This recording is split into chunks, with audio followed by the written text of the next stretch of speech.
नमस्कार, 4 का चक्रव्यूह में आपका स्वागत है। मैं हूं आपके साथ अंशिका। नेता हो या अपराधी, आतंकी हो या जिहादी, कौन किसके चक्रव्यूह में फंसा, इस शो में आपको विस्तार से बताएंगे।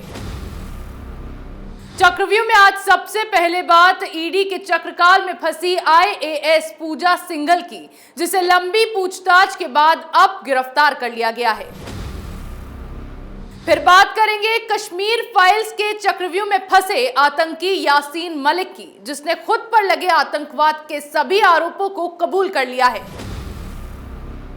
चक्रव्यूह की तीसरी खबर में बात करेंगे शराब के चक्रकाल में फंसे अरविंद केजरीवाल की, जिनके मंत्रियों ने अब शराब की होम डिलीवरी करवाए जाने की सिफारिश की है। चौथी और आखिरी खबर में बात करेंगे खादी के चक्रव्यूह में फंसे राहुल गांधी की, जिन्होंने गांधी की ही धरती पर 2 बार खादी की माला पहनने से इनकार कर दिया। चलिए शुरुआत करते हैं चक्रव्यूह की और सबसे पहले बात ईडी के चक्रकाल में फंसी आईएएस पूजा सिंघल की। मनी लॉन्ड्रिंग के आरोपों से घिरी आईएएस पूजा सिंघल को ईडी ने गिरफ्तार कर लिया है। पूजा सिंघल एक बार फिर पूछताछ के लिए ईडी के सामने पेश हुई थी, जिसमें 17 घंटे की लंबी पूछताछ के बाद ईडी ने झारखंड की माइनिंग सेक्रेटरी पर शिकंजा कस लिया है। मनरेगा राशि की कथित हेराफेरी से पूजा सिंघल की चोरी पकड़ी गई है, जिसके बाद मनी लॉन्ड्रिंग के आरोपों में घिरी झारखंड की खनन सचिव पूजा सिंघल पर ईडी की नजर बनी हुई थी। ये वही पूजा सिंघल है जिसके ठिकानों पर हाल ही में ईडी की टीम ने छापेमारी की थी और इस दौरान जांच अधिकारियों के हाथ कई अहम सुराग भी लगे थे। छापेमारी में कुल 19 करोड़ की राशि बरामद की गई थी, जिसमें से 17 करोड़ की नकद राशि तो पूजा सिंघल के सीए सुमन कुमार के घर से ही बरामद किए गए हैं। इसके अलावा सिंघल के दफ्तर से भी लगभग 30 लाख रुपए मिले थे, जबकि लगभग 1.25 करोड़ की राशि बाकी ठिकानों से बरामद की गई। इस तरह से ईडी ने अब तक इस मामले में 19.31 करोड़ रुपए की बरामदगी की थी। पूजा सिंघल के पति के अस्पताल पर भी छापेमारी की गई और जो दस्तावेज सिंघल के दफ्तर से बरामद किए गए, उनमें भी कई और संपत्तियां होने की आशंका जताई गई है। पूजा सिंघल झारखंड की सीनियर अधिकारी हैं, लेकिन कई घोटालों को लेकर फेमस हो चुकी है। चतरा में उपायुक्त रहते हुए पूजा सिंघल ने मनरेगा योजना से 2 एनजीओ को 6 करोड़ रुपए दिए। इस मामले में विधानसभा में भी सवाल उठा, लेकिन बाद में उन्हें क्लीन चिट मिल गई। जबकि खूंटी जिले में उपायुक्त रहने के दौरान मनरेगा में 16 करोड़ रुपए के घोटाले में उनका नाम आया, जिसकी जांच अभी ईडी कर रही है। इससे पहले पलामू में उपायुक्त रहने के दौरान पूजा सिंघल पर उषा मार्टिन ग्रुप को कटौथिया कोल ब्लॉक आवंटन में नियमों की अनदेखी का आरोप लगा।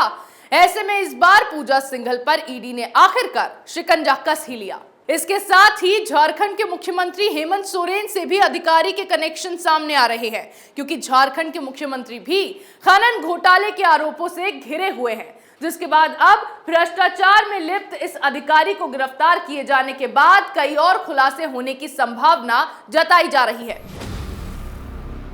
यहां ईडी ने पूजा सिंघल पर शिकंजा कसा और अब विवेक अग्निहोत्री की फिल्म द कश्मीर फाइल्स के आने के बाद कश्मीरी पंडितों को इंसाफ मिलता दिखाई देने लगा है, क्योंकि कश्मीरी पंडितों के गुनहगार और आतंकी यासीन मलिक, जो कि अभी जेल में सड़ रहा है, उसने आखिरकार खुद पर लगे आतंकवादी आरोपों को स्वीकार कर दिया है।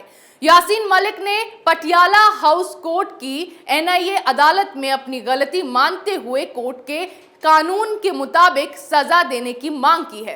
यासीन मलिक पर यूएपीए, देशद्रोह और आपराधिक साजिश रचने के आरोप लगाए गए हैं। अब कोर्ट आतंकी के खिलाफ लगाए गए सभी आरोपों के लिए सजा पर 19 मई को सुनवाई करेगा।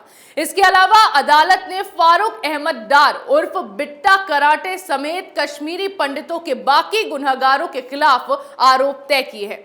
आरोप पत्र लश्कर-ए-तैयबा के संस्थापक हाफिज सईद और हिजबुल मुजाहिदीन के प्रमुख सैयद सलाउद्दीन के खिलाफ भी दायर किया गया था, जिन्हें मामले में भगोड़ा घोषित किया गया है। यासीन मलिक वो आतंकी है जो कश्मीर में कश्मीरी हिंदुओं के नरसंहार और उन पर हुए अत्याचार में सीधे तौर पर शामिल था। वो जम्मू कश्मीर लिबरेशन फ्रंट का अध्यक्ष और पाकिस्तान का पिट्टू अलगाववादी नेता है। उस पर कश्मीर में आतंकवाद का समर्थन करने का आरोप है। साथ ही उसे भारत में टेरर फंडिंग समेत दूसरे अपराधों के मामले में हिरासत में भी लिया गया था। यासीन मलिक पर राज्य के पूर्व मुख्यमंत्री मुफ्ती मोहम्मद सईद की बेटी रुबैया सईद के अपहरण का भी आरोप दर्ज है। इसके अलावा जनवरी 1990 में वायुसेना के 4 अधिकारियों की बेरहमी से हत्या कर दी गई थी, जिसका आरोप यासीन मलिक पर ही है। यासीन मलिक ने जेकेएलएफ आतंकियों के साथ मिलकर भारतीय वायुसेना के 4 जवानों में से एक स्क्वाड्रन लीडर रवि खन्ना की हत्या कर दी थी, ये जानते हुए भी कि घाटी में कश्मीरी पंडितों के नरसंहार में यासीन मलिक सीधे तौर पर शामिल था और उसके आतंकियों से संबंध है। पिछली सरकारों और मीडिया ने उसे हमेशा कश्मीरियों के तारणहार के रूप में पेश किया है। वामपंथी मीडिया उसे इज्जत देकर अपने शो पर आमंत्रित करती आई है, कभी उसके नाम के आगे जी लगाकर, तो कभी उसे यूथ आइकन के तौर पर दुनिया के सामने पेश किया गया है। ऐसे में विवेक अग्निहोत्री की एक फिल्म और यासीन मलिक और बिट्टा कराटे जैसे हैवानों की पूरी जिंदगी अब जेल में निकलने वाली है। लेकिन यहाँ अहम सवाल यह है कि विवेक अग्निहोत्री ने तो कश्मीरी पंडितों के सच को दुनिया के सामने ला दिया, मगर इस सच को वामपंथियों और लिबरल गैंग ने सिरे से नकार दिया। अब जब यासीन मलिक ने अपने आरोपों को सही ठहराया है, तो क्या उसे इज्जत से बुलाने वाले ये लोग अब अपराधी बताएंगे, या फिर यासीन मलिक के खुद आरोपों को स्वीकारे जाने के बाद भी ये लोग कोई नई थ्योरी लगाकर उसे नकार देंगे?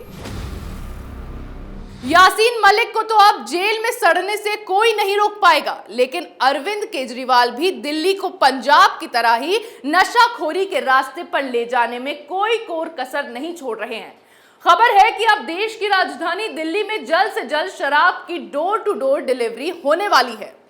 दिल्ली सरकार के मंत्रियों के एक समूह यानी जीओएम ने इसकी सिफारिश की है। जीओएम ने इसके पीछे ये तर्क दिया है कि दिल्ली में शराब की होम डिलीवरी की जा सकती है, ताकि शराब हर इलाके में बराबरी से सप्लाई की जा सके और अवैध शराब या जहरीली शराब के मामले सामने ना आए। अधिकारियों के मुताबिक दिल्ली में कुल 272 नगर निगम वार्ड हैं, जिनमें से 100 वार्ड में अलग अलग समस्याओं के चलते अभी भी कोई शराब की दुकान नहीं खोली जा सकी है। ऐसे में ग्रुप ऑफ मिनिस्टर्स ने सिफारिश की है कि हर एक म्यूनिसिपल वार्ड में 2 शराब की दुकान खोलने की अनिवार्यता खत्म की जा सकती है। दिल्ली में पहले शराब की 850 दुकानें थीं, लेकिन कुछ इलाके ऐसे थे जहां पर शराब की दुकानें कई सारी थी और कुछ इलाके ऐसे थे जहां पर शराब की बिल्कुल भी दुकान नहीं थी, जिससे वहां पर अवैध शराब बिका करती थी। तो अब केजरीवाल ने इस तरह की हरकत कर इसे लीगल धंधा बनाने की तैयारी शुरू कर दी है। यह सब तमाशा जेब भरने के लिए किया जा रहा है।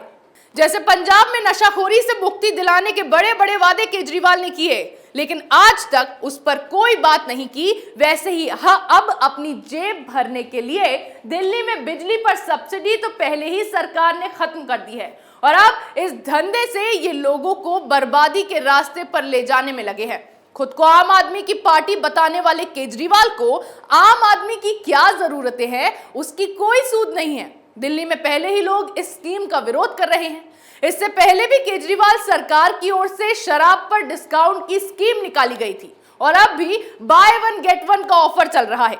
फिर भी केजरीवाल के मंत्रियों ने दिल्ली की जनता को नशे की आग में झोंकने के लिए अब इस नई सुविधा की सिफारिश की है।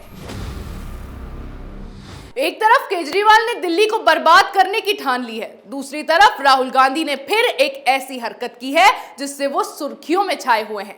इस बार तो राहुल गांधी ने महात्मा गांधी की पहचान माने जाने वाली खादी को ही खारिज कर दिया। कांग्रेस के युवराज और सोनिया गांधी के लाल राहुल गांधी इन दिनों गुजरात दौरे पर हैं। ऐसे में अपने दौरे के लिए जब राहुल वडोदरा एयरपोर्ट पर पहुंचे तो एक कांग्रेस कार्यकर्ता स्वागत के दौरान उन्हें खादी माला पहनाने लगा। राहुल गांधी ने इसे पहनने से इनकार कर दिया, बदले में हाथ मिलाया। कार्यकर्ता ने हाथ मिलाने के बाद फिर से माला पहनाने की कोशिश की तो राहुल गांधी ने फिर इनकार कर दिया। खुद को गांधीवादी कहने वाले महात्मा गांधी की धरती पर उन्हीं की सोच वाली खादी माला को पहनने से इनकार कर रहे हैं। ऐसे में इसे लेकर बड़ा विवाद खड़ा हो गया है। इसका वीडियो भी सोशल मीडिया पर जमकर वायरल हुआ है। वीडियो के वायरल होते ही लोगों ने गांधी परिवार की आलोचना करनी शुरू कर दी। राहुल गांधी के अहंकार ने गुजरात में कांग्रेस कार्यकर्ताओं को नाराज कर दिया है। कुछ कांग्रेस कार्यकर्ताओं ने आरोप लगाया है कि पार्टी का शीर्ष नेतृत्व स्थानीय जमीनी कार्यकर्ताओं की अनदेखी करता है और उन्हें खारिज कर दिया जाता है। इसके अलावा कई लोगों ने इसे महात्मा गांधी की अनादर के रूप में देखा है। उनका मानना है कि राहुल गांधी ने खादी माला को पहनने से इनकार करके महात्मा गांधी का अपमान किया है, वो भी उनके गृह राज्य में।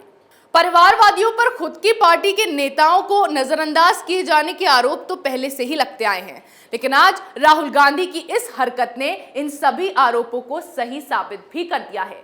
राहुल गांधी एक ऐसे नेता है जो जनसभा को संबोधित करने तो पहुंचते हैं, लेकिन उन्हें यह नहीं पता होता कि बोलना क्या है। ऐसे ही दौरे के लिए जब वो गुजरात पहुंचते हैं तो उन्हें गांधी जी की खादी का ही अपमान करते देखा गया है, जिससे ये साफ हो जाता है कि नाम में गांधी लगा लेने से कोई गांधी नहीं बन जाता है। चक्रव्यूह में मेरे साथ आज इतना ही। कल फिर कौन किसके चक्रव्यूह में फंसेगा, नए मुद्दों के साथ पेश होंगे और दिखाएंगे कई और सनसनीखेज खुलासे। तब तक के लिए देखते रहिए कैपिटल टीवी।